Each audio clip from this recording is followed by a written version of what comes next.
नमस्कार, बहुत स्वागत है आपका समाचार प्लस में। मैं हूं आपके साथ दीपक व्यास। आज का दिन फैसले का दिन था। दरअसल राजस्थान की 7 विधानसभा सीटों पर उपचुनाव संपन्न हो गए और चुनाव परिणाम जो सामने है वो बेहद चौंकाने वाले हैं। चौंकाने वाले इसलिए हैं, खासतौर पर कांग्रेस पार्टी के लिहाज से और आरएलपी के लिहाज से। वो इसलिए क्योंकि कांग्रेस के पास 2023 के चुनावों के अंदर इन्हीं 7 में से 4 सीटें हुआ करती थी, लेकिन अब कांग्रेस पार्टी महज एक सीट पर सिमट कर रह गई है। 3 सीटें कांग्रेस पार्टी ने गंवा दी है। बीजेपी, जिसके पास सिर्फ एक सीट हुआ करती थी, वो 5 सीटों पर जीत दर्ज कर चुकी है, यानी कि 4 सीटें बीजेपी के खाते में एक्स्ट्रा मिली है।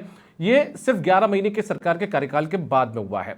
इसी तरीके से आरएलपी, हनुमान बेनीवाल, राजस्थान की राजनीति में एक बड़ा चेहरा, उनके पास में अब स्थिति यह है कि उनकी जो परंपरागत सीट थी, जहां पर कभी वो विधायक बनते थे, उसके बाद में सांसद बनने पर अपने भाई को चुनाव लड़वाकर विधायक बना देते थे, अब वो खुद भी अपनी पत्नी को यहां पर नहीं जिता पाए। इसी तरीके से बीएपी की बात करें तो बीएपी को ना तो नफा हुआ है ना कोई नुकसान हुआ है। बीएपी जो है, भारतीय आदिवासी पार्टी, वो अपनी परंपरागत सीट 84 पर जीत दर्ज कर चुकी है, लेकिन बीएपी ने टक्कर दी है सलूम्बर पर सीट पर बीजेपी को, और ऐसे में बेहद चौंकाने वाले परिणाम यहां पर सामने आए हैं।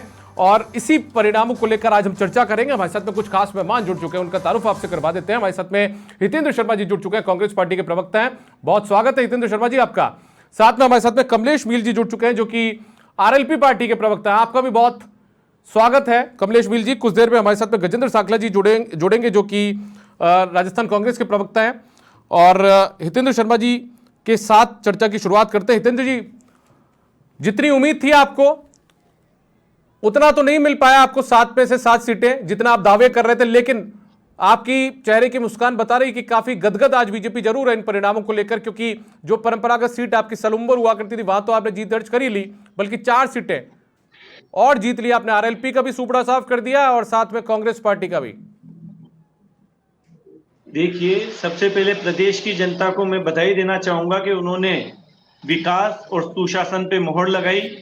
ये बात सच है कि हम 7 सीटें जीतने के लिए चुनाव लड़े थे और हमने 7 सीटों पे मजबूती से चुनाव लड़ा। दौसा की सीट हम बहुत थोड़े से अंतर से रह गए और 84 में भी हमने कड़ा मुकाबला करा। पिछली बार की तुलना में हमारा वोट बहुत अधिक बढ़ा और बाकी 5 सीटें हम जीते हैं, जिनमें से सिर्फ एक सीट हमारे पास थी। 4 सीटें हमने विपक्ष से छीनी।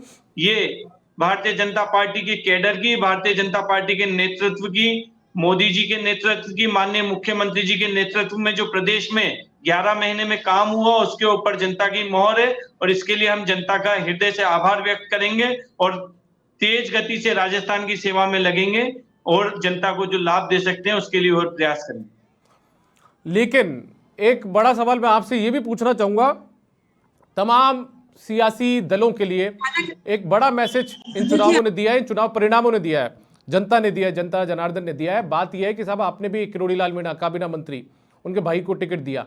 क्यों दे जनता किसी मंत्री के भाई को वोट?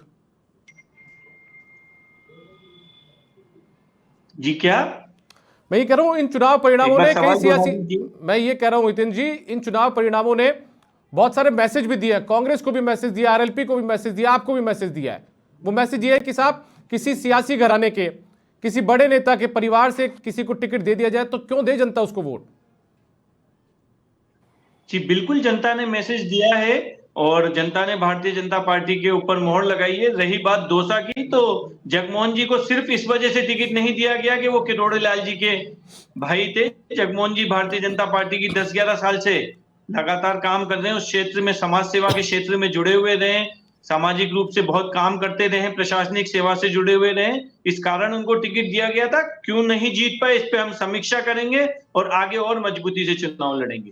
ठीक है, हमारे साथ में कमलेश मिल जी भी जुड़े हुए हैं, आरएलपी के ये प्रवक्ता है। कमलेश मिल जी, आज का दिन तो बेहद आरएलपी के लिए दुख भरा रहा है। ठीक है, हनुमान बेनीवाल जी ने अपने कार्यकर्ताओं को सांत्वना भी दी, कहा कि ठीक है, लोकतंत्र में सब चीजें चलती रहती है, लेकिन आपके लिए नुकसान इसलिए साहब, आपकी पार्टी का एक ही तो विधायक जीता था 2023 के चुनाव में। अब वो एक विधायक भी यहाँ पर नहीं रहा। ठीक है, आपने सांसदी कर लेंगे, लेकिन आपके यहाँ पर भी एक विधायक भी विधानसभा में नहीं पहुंच पाया, तो ये चुनौती के रूप में आरएलपी लेगी भविष्य में से? जी सर, भविष्य में राष्ट्रीय लोकतांत्रिक पार्टी इस हार पर चिंतन मंथन करेगी और आगे जो चुनाव 2028 में होंगे उसमें राष्ट्रीय लोकतांत्रिक पार्टी की एक तूफान ऐसा चलेगा जिसमें भारतीय जनता पार्टी और कांग्रेस का सुपड़ा साफ हो जाएगा। आपको मैं बताना चाहूंगा कि क्यूसर के अंदर कांग्रेस और भारतीय जनता पार्टी ने मिलकर चुनाव लड़ा है। इस वजह से यहाँ पे भारतीय जनता पार्टी ने चुनाव जीता है। अंदरूनी जिस प्रकार से इनका गठबंधन हुआ था, इस गठबंधन की वजह से ही राष्ट्रीय लोकतांत्रिक पार्टी चुनाव हार पाई है। जो षड्यंत्र भारतीय जनता पार्टी और कांग्रेस के नेताओं ने रचा, उन्होंने इस षड्यंत्र में ये अपने कामयाब हुए और राष्ट्रीय लोकतांत्रिक पार्टी को हार का सामना करना पड़ा। हालांकि कुछ कमियां हमारी रही है, उस पर चिंतन मंथन हम करेंगे। ठीक है कमलेश जी, मैं आगे मेरा सवाल बढ़ाऊं, दूसरा सवाल आपसे करूं उससे पहले अब आपने कह दिया कि अंदर इनके एक तरीके से एकजुटता हो गई थी, दोनों मिल गए थे, दोनों सियासी दल मिल गए थे। ऐसी चर्चाएं तो सब दौसा के अंदर भी चली थी कि दौसा में भी किरोड़ीलाल मीणा के भाई को जिताने के लिए कांग्रेस की और बीजेपी का पैक्ट हो चुका है, लेकिन अब आप कह रहे हैं कि यहाँ पर भी, आपके यहाँ पर भी पैक्ट कर लिया था आप लोगों को हराने के लिए। तो ऐसा कौन कौन से नेता थे जो हराना चाहते थे? कौन से बीजेपी और कांग्रेस के नेता एक हो गए, ये भी बता दीजिए ना जनता को। इसमें राजस्थान कांग्रेस के एक बड़े नेता थे जो प्रदेश अध्यक्ष पद पर है, और भारतीय जनता पार्टी के काफी नेता थे जो इनके टच में थे। चौटासरा जी को लग रहा था कि हम जिस प्रकार से उन्होंने घोटाला किए, अगर मेरे घोटाले उजागर हो जाएंगे तो मुझे सलाखों के पीछे जाना पड़ेगा। इसी कारण ये भजन लाल जी से मिले और इन्होंने अपना गठबंधन, जो अपना अंदरूनी गठबंधन था, इन्होंने अंदरूनी गठबंधन किया। अच्छा, कनिका बेनीवाल जी चुनाव जीत जाती तो शायद मतलब घोटाले उजागर हो जाते डोटासरा जी के, ये कह रहे हैं? चुनाव तो हम जीते हुए हैं, 15,000 वोट हमें ज्यादा मिले हैं पिछली बार से। अगर आप वोट कम मार्जिन सब जनता देखिए, तो 15,000 देखिए खेल में हो चाहे राजनीति में हो, परिणाम क्या रहता है, कौन जीता कौन हारा, बात उसकी होती है। हनुमान बेनीवाल इतने लंबे वक्त से वहां पर जीत दर्ज करते हुए आ रहे थे और वहां पर बीजेपी जीत जाती है, तो ये तो दिक्कत है ना आप लोगों के लिए, सोचने वाली बात है। 2008 के चुनाव में भी हनुमान बेनीवाल बीजेपी के टिकट पर जीते थे, उसके बाद में बीजेपी का खाता नहीं खुला था वहां पर। आप इस बात को एक्सेप्ट नहीं करेंगे? मैं ये कह रहा हूं, इस बात को एक्सेप्ट करेंगे क्या कि आप करेंगे हमारी हार पर? हम नहीं, इस बात को भी एक्सेप्ट करेंगे क्या? और जनता जनार्दन का जो फैसला मिला है वो सर आंखों पे है, और राष्ट्रीय लोकतांत्रिक पार्टी हमेशा गरीब, किसान और शोषित की लड़ाई लड़ती है और लड़ती रहेगी। ये अब सड़कों पे लड़ना पड़े, लोकसभा में लड़ना पड़े, लेकिन राष्ट्रीय लोकतांत्रिक पार्टी हमेशा किसान और जवान के हितों की बात करती मैं कह रहा हूं, इस बात को आप एक्सेप्ट करेंगे क्या, स्वीकार करेंगे क्या कि जो सवाल मैंने यहाँ पर इनसे पूछा था हितेंद्र जी से, वो सवाल आपसे भी पूछ लेता हूँ, दोबारा पूछ लेता हूँ। क्यों आखिर जनता किसी बड़े सियासी चेहरे के परिवार से जुड़े व्यक्ति को वोट दे? आपके साथ भी वही हुआ। सर, ये सुन तो लीजिए। अरे सर, मैं और डिटेल में बता देता हूं, और डिटेल में कमलेश जी बता देता हूं, और डिटेल में बता देता हूं। क्यों दे जनता हनुमान बेनीवाल की पत्नी कनिका बेनीवाल को वोट? क्यों दे जनता किरोड़ीलाल मीणा के भाई जगमोहन मीणा को वोट? क्यों दे जनता आखिर झुंझुनू सीट पर ब्रजेंद्र ओला के बेटे अमित ओला को वोट? ये हनुमान जी ने खुद की सीट पर चुनाव लड़ाया है, जहां से हनुमान बेनीवाल खुद चुनाव जीत के आते थे। उसी पर हनुमान बेनीवाल ने अपनी पत्नी को चुनाव लड़ाया, और ये क्यूसर की जनमानस का मानस था कि यह कनिका जी एक बार चुनाव के मैदान में आए। इसी कारण हनुमान जी का तो मन था कि परिवार से बाहर चुनाव लड़े, लेकिन क्यूसर की जनमानस जो प्रतिनिधित्व मंडल था, उन्होंने चाहा कि क्यूसर से कनिका जी चुनाव लड़े। इस वजह से हनुमान जी बेनीवाल ने कनिका जी के चुनाव मैदान में उतारा। ठीक है, चलिए, आप ये नहीं मानेंगे कि परिवार से बाहर भी किसी दरी बिछाने वाले कार्यकर्ता को वो टिकट दिया जा सकता था। खैर, मैं यहाँ पर राजस्थान में अनेक नेता बनाए हनुमान बेनीवाल ने। हाँ, राजस्थान में बहुत से नेता तैयार किए हनुमान बेनीवाल ने, और जो भारतीय जनता पार्टी से विधायक बनाए वो कभी राष्ट्रीय लोकतांत्रिक पार्टी से ही नेता बन के गया है। राष्ट्रीय लोकतांत्रिक पार्टी से प्रधान प्रतिनिधित्व करता है वो। ठीक है, नेता बना दिया लेकिन अपनी पत्नी को चुनाव नहीं जीता पाए, ये भी इतिहास में दर्ज हो चुका है कमलेश जी, इस बात को भी याद रखिएगा। खैर हितेंद्र जी, ये जो बातें कर रहे हैं कि आप लोगों ने आपस में गठबंधन कर लिया था, जो शायद राष्ट्रीय स्तर पर कभी होता हुआ नजर नहीं आ सकता, कभी हो ही नहीं सकता, इस बारे में सोचा नहीं जा सकता, लेकिन आप लोगों ने यहाँ पर गठबंधन किया, ये आरोप अब आप लोगों के ऊपर लग रहे हैं। आरएलपी आरोप लगा रही है। देखिए, आरएलपी को खुले दिल से जनमानस का और जनता के फैसले का स्वागत करना चाहिए। ये जनता के फैसले का अपमान है कि स्वागत कर रहे हैं, वो मिल गया। चारों तरफ से आपने एक व्यक्ति को घेरने का प्रयास किया। एक नेशनल पार्टी के 4,000 5,000 वोट आना, ये दर्शाता है कि आपने किस प्रकार से अंदरूनी गठबंधन किया। हनुमान जी बेनीवाल साहब को आप कमजोर करने के लिए दोनों पार्टियों ने जो जितना जोर लगाना था उतना लगाया, लेकिन पिछली बार से हमारा वोट परसेंट बढ़ा है। हालांकि जीत हम दर्ज नहीं कर पाए, उसमें जो भी कमी रही उन कमियों को दूर करेंगे। 28 में जिस प्रकार से हम चुनावी मैदान में आएंगे उसका अंदाजा आप अभी से लगाना शुरू कर देना, क्योंकि राष्ट्रीय लोकतांत्रिक पार्टी 28 में दोनों पार्टियों का सुपड़ा साफ कर देगी।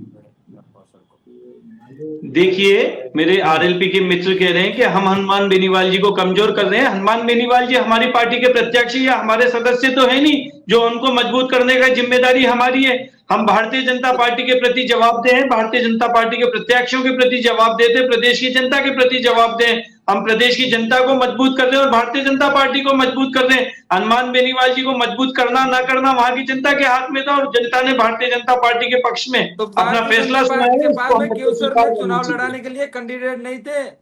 राष्ट्रीय लोकतांत्रिक पार्टी के एक नेता को, बनाए हुए नेता को आप चुराते हो, उसी को अपनी पार्टी से टिकट देते हो और उसी को चुनावी मैदान में उतारते हो। तो ये कहीं ना कहीं राष्ट्रीय लोकतांत्रिक पार्टी को इसका भी खामियाजा है। कुछ वोट हमारे भी खराब हुए इस वजह से, क्योंकि वो हमारी पार्टी से टूट के आपकी पार्टी में आया था।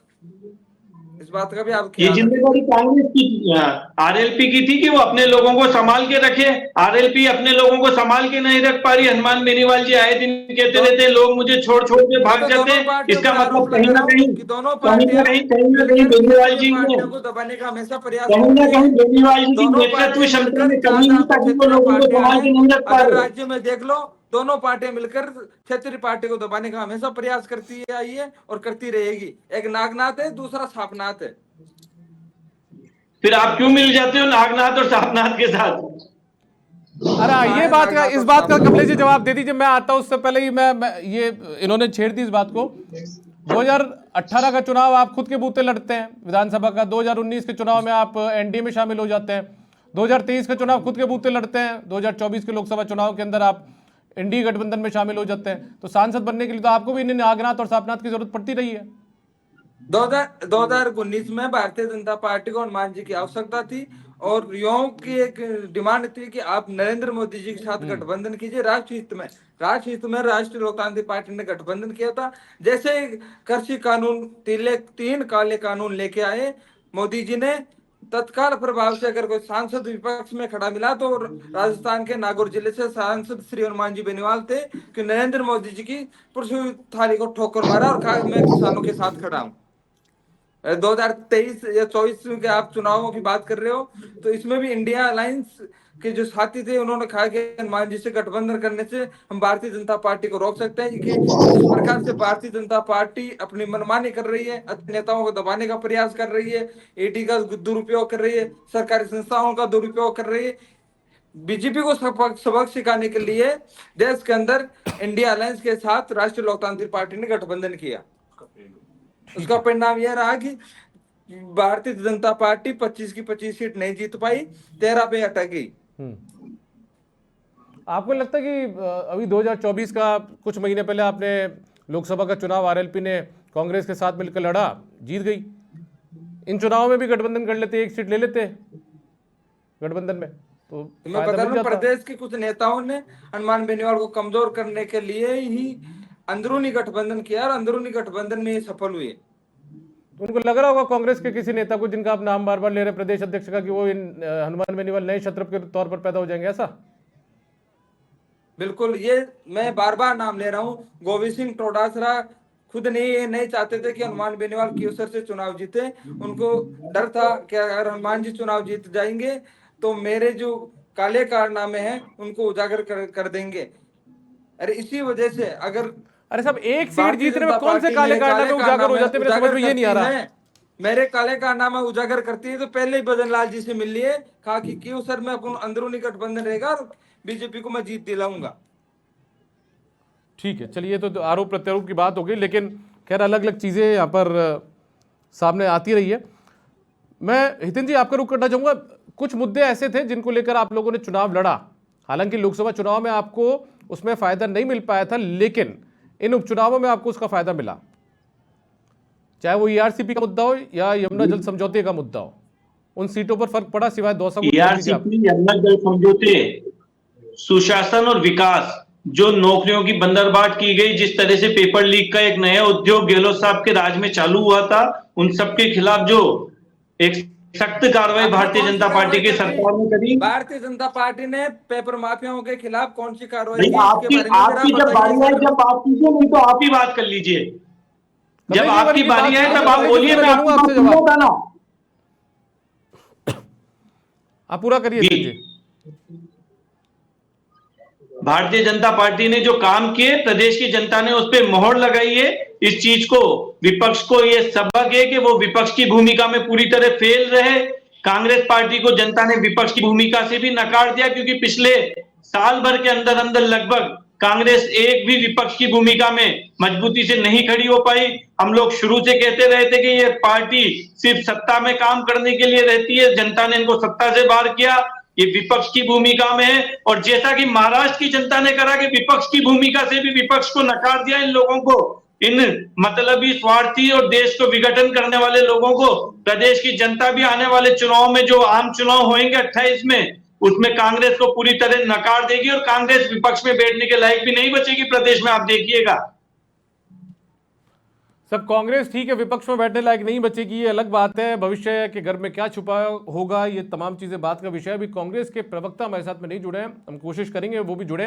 मैं कोशिश कर भी रहा हूँ लगातार कि वो जुड़े। हमारे साथ में गजेंद्र सांकला जी को जुड़ना था, हम उनसे भी जानते हैं कि जो दिक्कत उनके साथ में खड़ी हुई है इन परिणामों के सामने आने के बाद, उसे किस तरीके से कांग्रेस पार्टी निपटेगी, देखेगी, कैसे मंथन यहाँ पर करेगी। लेकिन चिंता कांग्रेस पार्टी को खुद की हार से ज्यादा इस बात की जीत की खुशी है कि दौसा में उसने जीत दर्ज कर लिया। हितेन जी, देखिए, दौसा में उन्होंने जीत दर्ज की है, हम जनादेश को स्वीकार करते हैं। मात्र कुछ हजार वोट से, 2-2.5 वोटों से दौसा की सीट कांग्रेस जीती है। हम इस पे मंथन करेंगे, कहां कमी रह गई, क्यों हम वो सीट नहीं जीत पाए। भारतीय जनता पार्टी प्रत्येक चीज पे बारीकी से चिंतन और मंथन करेगी और आने वाले समय में हम दौसा की सीट भी खींवसर की तरह जीतेंगे।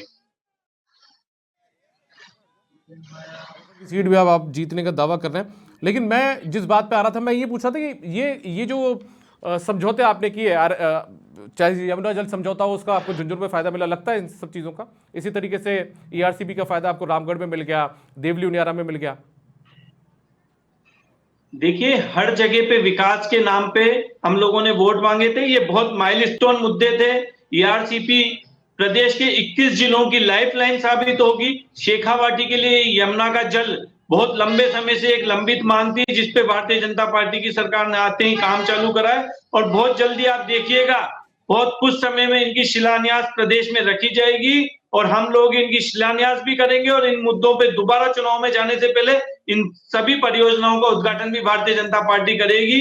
कांग्रेस की तरह आखिर के 6 महीने में घोषणाएं करने का काम हम लोग नहीं कर रहे और प्रदेश की जनता ने इस चीज को आज साबित किया है। प्रदेश की जनता का आशीर्वाद भारतीय जनता पार्टी को जो मिला है वो विकास और सुशासन के लिए मिला है।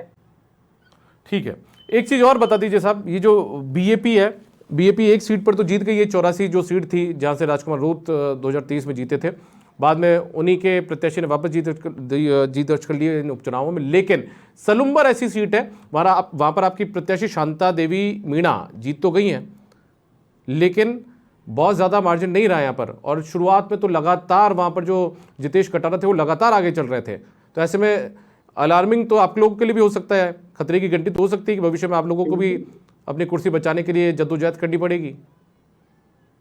जी बिल्कुल, वहां पे कांग्रेस पार्टी अपना पूरा आधार खो चुकी। वहां पे सीधा सीधा मुकाबला बाप पार्टी और भारतीय जनता पार्टी के बीच में था। 84 सीट पे, जहां पिछली बार लगभग 70,000 वोटों से बाप पार्टी जीती थी, वहां भी जीत का अंतर इस बार 22-23 हजार पे आ गया। सलुम्बर में भी कांग्रेस का वोट पूरी तरह से कोलैप्स कर गया और वो बाप पार्टी की तरफ शिफ्ट हुआ। इस वजह से हमें मार्जिन में कुछ कमी आई है। आने वाले समय पे हम इन सब चीजों पे काम करते हुए हमारा जनाधार वहां बढ़ाएंगे और Bharatiya Janata party comfortable majority से हमारे इस पूरे क्षेत्र में जीतेगी। आदिवासियों के अंदर हम मजबूती से काम करेंगे। विकास की योजना, उनके उत्थान के लिए जो भारतीय जनता पार्टी काम कर रही है और आने वाले समय में और तेजी से करेगी, हमें लगता है कि आदिवासी समाज का विश्वास हम पे बढ़ेगा और हम पूरे अंचल में, पूरे मेवाड़ अंचल में अच्छी मार्जिन से भारतीय जनता पार्टी वहां पे आगे आने वाले चुनाव में जीत दर्ज करेगी। आप हितेन जी कह रहे हैं कि कांग्रेस का सुपड़ा साफ हो गया, कांग्रेस को, यानी कांग्रेस की बात छोड़ दीजिए साहब, आप लोगों के सामने भी चुनौती तो है ही ना। यदि वोट प्रतिशत या फिर जो डिफरेंस होता है, अंतर जो होता है, वो यदि कम हो गया, एन मौके तक बीएपी के प्रत्याशी आगे चलते रहे। मैं मान रहा हूं इस चीज को कि हमें वहां पे और मजबूती से काम करने की जरूरत है। हम हमारे जनाधार को वहां पे और ज्यादा बढ़ाएंगे और भारतीय जनता पार्टी लगातार पूरे 5 वर्ष काम करती है। हम सजगता से वहां काम कर रहे हैं, हमारे अनुषंगी संगठन वहां पे काम कर रहे हैं, लोगों के हित में काम कर रहे हैं और जनता को ये चीज धीरे धीरे समझ में आ रही है। आने वाले समय में भारतीय जनता पार्टी वहां और अच्छी तरीके से अपने आप को मजबूत करेगी। ठीक है, मुझे ये बताइए कमलेश जी, हनुमान बेनीवाल की जो पहचान होती है, जो उनका चेहरा है, वो एक आक्रामक नेता के तौर पर रहा है। क्या ये भी एक बड़ा फैक्टर रहा कि वो लगातार कभी ज्योति मिर्धा के खिलाफ बयान देते रहे, कभी किसी दूसरे नेता के खिलाफ, डोटासरा के खिलाफ बयान देते रहे, कभी किसी और नेता के खिलाफ बयान देते रहे, जो आक्रामकता उन्होंने लगातार दिखाई अपने बयानों के जरिए, उसका नुकसान भी झेलना पड़ा क्या साहब? ऐसा कुछ नहीं है सर, ऐसा कुछ भी नहीं है। हनुमान जी बेनीवाल आक्रामक इसलिए होते हैं कि उनको पीड़ा है किसान और जवान की। जिस प्रकार से किसानों की दुर्दशा होती जा रही है, जवानों के खिलाफ अत्याचार होते जा रहे हैं, भारतीय जनता पार्टी के माननीय प्रवक्ता जी से मैं पूछना चाहूंगा कि आपने जो भर्ती लीक के मामले थे, कौन से पेपर माफिया को आपने पकड़ा है? कौन से पेपर माफिया के खिलाफ आपने कार्रवाई की है? ये सिर्फ जुमलेबाजी का काम करते हैं। धर्म पर अगर कोई राजनीति करता है तो भारतीय जनता पार्टी धर्म पर राजनीति करती है। कभी हिंदू धर्म खतरे में आ जाता है तो कभी मुसलमान धर्म खतरे में आ जाता है। इनको आम जनता और आम किसान से, जवान से कोई मतलब नहीं है। 11 महीने भजन लाल जी को हो गए। भजन लाल जी से ये प्रवक्ता जी के माध्यम से मैं पूछना चाहूंगा कि एक मुख्यमंत्री अपने ही प्रधानमंत्री को बार बार श्रद्धांजलि देता है, तो ये राजस्थान प्रदेश का दुर्भाग्य है कि एक मुख्यमंत्री जीवित प्रधानमंत्री को बार बार श्रद्धांजलि देता है कि मैं नरेंद्र मोदी जी को सत नमन करता हूं।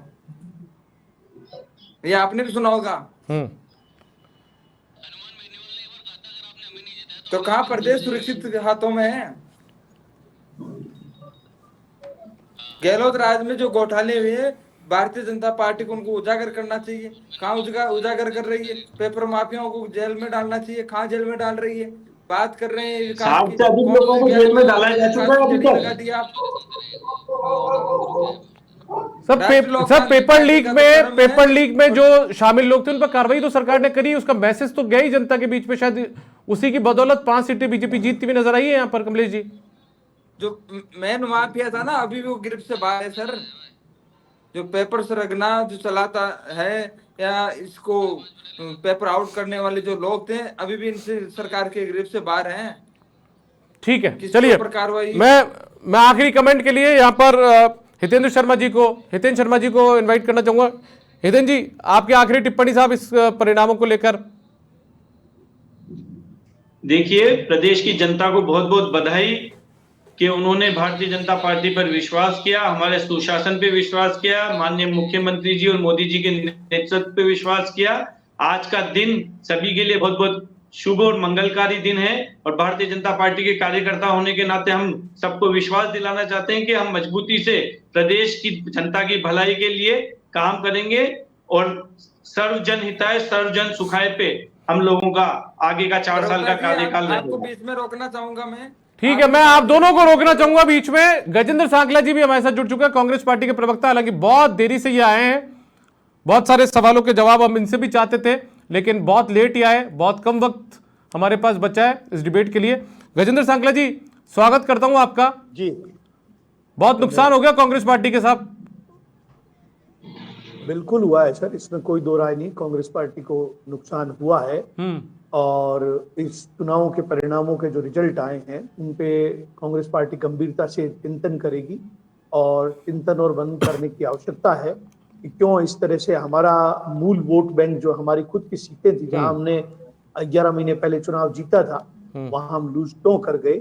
ये वास्तव में चिंता वाली बात है। ये तो गजेंद्र सांकला जी एक माहिर प्रवक्ता का रटा रटा बयान होता है कि साहब ठीक है, जब हार होती है तो मंथन करेंगे, तलाशेंगे आखिर हार की संभावना है, क्या क्यों रही हार, क्यों गई पार्टी। लेकिन मैं ये पूछना चाहता हूं, मैं लगातार हमारे जो बाकी के दोनों मेहमान थे उनसे भी पूछ रहा था और आपसे भी पूछ रहा हूं, लगातार जी किसी शख्स की मौत हो जाती है, निधन हो जाता है, इंतकाल हो जाता है किसी विधायक का, तो उसके परिवार से किसी को टिकट दे दिया जाए तो क्यों साहब, कोई दरी बिछाने वाला कार्यकर्ता मौजूद नहीं था क्या पार्टी में? या इसी तरीके से किसी के पिताजी सांसद बन जाए तो बेटा ही था क्या वहां पर? नहीं, मैं ये मानता हूं कि कांग्रेस पार्टी ने जो टिकट दिए हैं, पहली बात तो देखो, बेटे और नेताओं की जहां तक बात, अगर पार्टी के अंदर परिवार का कोई सदस्य भी एक्टिवली पार्टिसिपेट करता है तो उसको मौका मिलना चाहिए। केवल वंशवाद के हिसाब से वोट उसको टिकट मिले, कांग्रेस पार्टी ये ने उचित नरेश नहीं मीणा है। को मौका नहीं ये दिया। उचित नहीं है, ये उचित नहीं है। मैं उचित इसलिए पूछ रहा हूं साहब, जुबेर आर्यन चुनाव हार चुके हैं रामगढ़ से, ठीक है, जुबेर आर्यन चुनाव हार चुके हैं रामगढ़ से, इसी तरीके से अमित ओला, ब्रजेंद्र ओला के बेटे चुनाव हार गए, आरएलपी से हनुमान बेनीवाल की पत्नी चुनाव हार गई, जगमोहन मीणा किरोड़ीलाल मीणा के भाई चुनाव हार गए, सिर्फ शांता देवी मीणा बहुत कम अंतर से जीती है चुनाव। तो मैसेज तो वहां पर देने की कोशिश भी हुई है। ये आप लोगों के सबके लिए खतरे की घंटी नहीं है कि बदल दीजिए अब नीतियों को अपनी? बिल्कुल बिल्कुल खतरे की घंटी है। जनता जनार्दन सब सम्माननीय है और उनके वोट यही है। अब जो पॉलिटिक्स हो चुकी है, अब जो राजनीति का जो स्तर है, मैं विशेष तौर से यहाँ जिम्मेदार पॉलिटिकल पार्टी के लोग भी बैठे हैं, उनके सामने ये बात कहना चाहूंगा कि अब विचार करना पड़ेगा। केवल जनता के ऊपर थोपे हुए उम्मीदवार को ला करके चुनाव लड़ा देना और हम जनता से वोट हासिल कर लेना, ये अब मुगालते की बातें हो गई है। जनता की नब्ज को समझना पड़ेगा और भारतीय जनता पार्टी को ज्यादा खुश होने की आवश्यकता नहीं। 11 महीने में आपने जनता के लिए क्या किया, किससे छुपा हुआ नहीं है। और आज 2200 करोड़ का स्कैम हुआ है, इस पे एक भी बीजेपी का नेता बोलने को तैयार नहीं है, तो जनता माफ नहीं करेगी। इस बात को आप ख्याल रखिए अच्छी तरह से। गलत जिसने भी किया है, चाहे वो भारतीय जनता पार्टी का अनुशाकी व्यक्ति भी हो, उसको भी कटघरे में खड़ा करने की जिम्मेदारी है। आज निश्चित रूप से समाज के अंदर राजनीति का परिदृश्य बदल रहा है और इस बदलते हुए परिदृश्य पर हमें गौर करना चाहिए।